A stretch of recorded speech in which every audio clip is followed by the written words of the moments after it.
저는 가천대 길병원 신경외과 박광우라고 합니다. 큰 병을 앓다 보니까 어떻게 치료를 해야 되는지 뜬구름 잡기도 하고, 혹은 보호자도 되게 황망해서 우왕좌왕하는 경우가 너무 많다 보니까 암 치료 자체가 확률론적인 치료이기 때문에 지금 어디쯤 위치하고 어디를 뛰고 있는지를 갖다가 냉철하게 접근을 해서 어떻게 하면 좋은 치료를 나에게 줄 수 있을지에 대한 고민을 의사뿐만이 아니라 환자 혹은 이제 보호자들도 같이 고민을 해야 된다고 생각을 하고 있습니다. 과연 좋은 치료란 무엇인가? 결국 비싸고 뭐 그런 치료가 좋은 치료라는 건 아닌 것 같고요. 환자나 보호자분들 입장에서는 네 가지 요소를 가지고 좀 고려를 해봐야 된다고 저는 이야기를 하고 있습니다. 첫 번째는 이제 질병 요소인데, 질병 요소라는 건 결국 이게 어떤 종류의 암인지, 현재 내 몸의 상태가 어떻게 돼 있는지, 그리고 그 암을 치료하는 데 있어서 다른 병, 뭐 당뇨나 고혈압이 있는 이런 어떤 다른 병이 있는지를 확인하는 게 중요하고요. 두 번째는 이제 환자 요소인데, 사는 곳에 따라서 주변에 가까이 내다볼 수 있는 그런 병원들, 저는 실은 빅5 병원이 무조건 좋다고 생각하지도 않고, 제일 좋은 병원은 집 가까운 병원이 제일 좋은 병원이라고 이야기를 하거든요. 병원에 어쨌든 시스템을 이용하는 것도 중요하지만 어떤 의사를 만나서 어떻게 합을 이끌어 나가는 것도 되게 중요하다고 보기 때문에, 제 입장에서는 사는 곳이 어디냐에 따라서도 치료의 전략을 따는 데서 중요하고, 나이뿐만 아니라 일상생활 능력이 얼마나 되는지, 환자분이 이 치료를 갖다가 얼마만큼 견딜 수 있는지에 대해서 보는 게 이제 키와 몸무게, 뭐 BMI라든지 일상생활 능력 점수 같은 걸 보는 거거든요. 그 외에도 이 환자분이 현재 치료를 잘 이해할 수 있는지를 확인하기 위해서 교육 정도와, 그리고 때에 따라서는 수혈을 안 받겠다고 하는 그런 환자분도 있기 때문에 그 종교를 적는 것도 중요하고, 그 외에도 연명치료 정도, 물론 이제 초기암 환자 같은 경우는 아닐 수도 있겠지만, 단순히 연명치료라는 게 그냥 가망이 없기 때문에 치료 안 받겠다가 아니라 나의 가망이 어느 정도인지가 되는지를 잘 구별해서 봐야 되는 게, 기관석관을 안 할 수도 있고 인공호흡기를 사용 안 할 수도 있고 강심제를 사용하지 않을 수도 있고 뭐 콧줄을 안 넣을 수도 있고, 뭐 여러 가지 단계가 있기 때문에 고민해 봐야 되는 요소가 되겠고요. 현재 직업이 어떻게 되고, 제일 중요한 현금화 가능한 총 자산과 그로 인한 월 가용액이 얼마나 되는지, 이거에 따라서 치료 범위가 좀 결정이 되는 부분이겠습니다. 세 번째는 보호자 요소고, 암이라는 큰 병을 앓고 있는 데 있어서 혼자 있는 것보다는 대부분의 경우 보호자가 있기 때문에 보호자와의 관계 형성이 되게 중요해서, 그 보호자가 누구인지, 뭐 몇 명이 되고, 보호자가 또 사는 곳이 어디고, 그에 따라서 환자와의 감정적 교류 정도가 얼마나 되고, 마찬가지로 종교와 교육 정도에 따라서 인터뷰하는 내용이 좀 달라질 수가 있고, 가용 재산 정도에 따라서 환자를 얼마만큼 서포트할 수 있는지에 따라 좀 달라지게 되겠습니다. 실은 이런 보호자 요소가 중요한 것 중에 하나가, 대부분 암 환자는 자신의 병만 생각을 하게 되지만, 제가 보아왔던 그런 과정 속에서는 환자의 시간과 보호자의 시간은 다르게 흘러가는 경우를 너무 많이 보기 때문에, 결국 말기암이 되었을 때 대부분 다 시간 낭비가 너무 많은 경우가 많아서, 좋은 얘기만 해도 모자는 판국에 이 치료를 받는데 돈이 얼마고, 뭐 내가 그동안 너한테 해준 게 뭐 어떻게 되는데,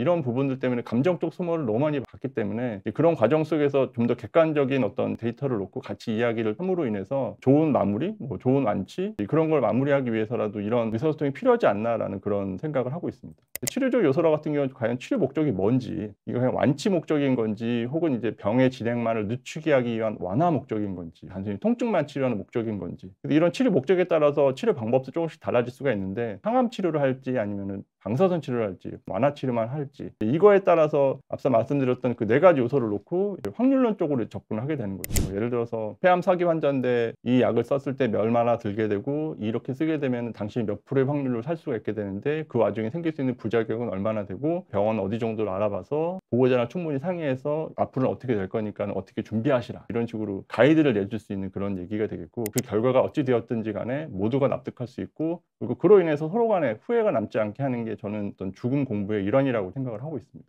암 환자의 보호자 내지는 환자가 가져야 되는 생각 자체는 이런 태도, 냉철한 머리와 뜨거운 가슴으로 자기 현재 상태를 정확하게 파악을 해서 너무 의사 말에 의존하지 마시고, 의사는 말 그대로 어떤 내비게이션 용도로 의사를 이용하라는 뜻으로 이렇게 말씀을 드리고 싶었습니다.